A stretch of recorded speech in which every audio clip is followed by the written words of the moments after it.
Fellow Zimbabweans here at home and in the diaspora, comrades and friends. It is my honor and pleasure to address the nation as we continue to observe the 16 days of activism against the gender-based violence. This year's theme, I quote, "Unite to end digital violence against all women and girls," end of quote, is a timely call to action. It provides us an opportunity to take stock and reaffirm our commitment to gender equality, as well as the protection of the rights of women, girls, and children. While we have scored notable progress in combating gender-based violence and addressing harmful practices, much more must be done. The launch of the high-level political compact on ending gender-based violence and harmful practices signaled my government's recognition of the importance of a coordinated approach in addressing gender-based violence. We are determined to realize an environment that is just and free of gender-based violence in our country, where every woman, man, girl, or boy can enjoy fulfilling lives without fear of violence. To this end, my government has established and ensured a requisite legal and policy framework towards the prevention and deterrence of gender-based violence. Further, the National Gender-Based Violence Response and Prevention Strategy provides a multi-sectoral approach to gender-based violence and related support services.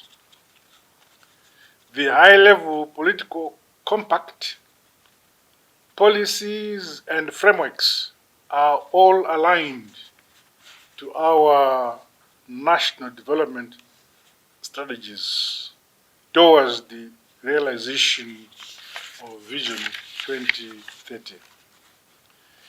The Women in Leadership and Decision-Making strategy will be operationalized to increase women's participation in leadership and decision-making, as well as the prevention of violence in political spaces. These initiatives reflect our dedication to foster a comprehensive whole-of-government and society approach that tackles the scourge of gender-based violence in a collaborative manner. This will create a safer and a more equitable society that leaves no one and no place behind. Meanwhile, I urge all ministries and departments and agencies to continue mainstreaming gender in their programming and service delivery towards fostering a gender-based violence-free culture in the workplace, as well as raise awareness about the scourge and impact of gender-based violence. I applaud the Ministry of Women Affairs, Community and Small and Medium Enterprises Development, and other ministries, departments, and agencies, as well as traditional leaders and religious institutions and the generality of our communities for the collective efforts to end gender-based violence and harmful practices.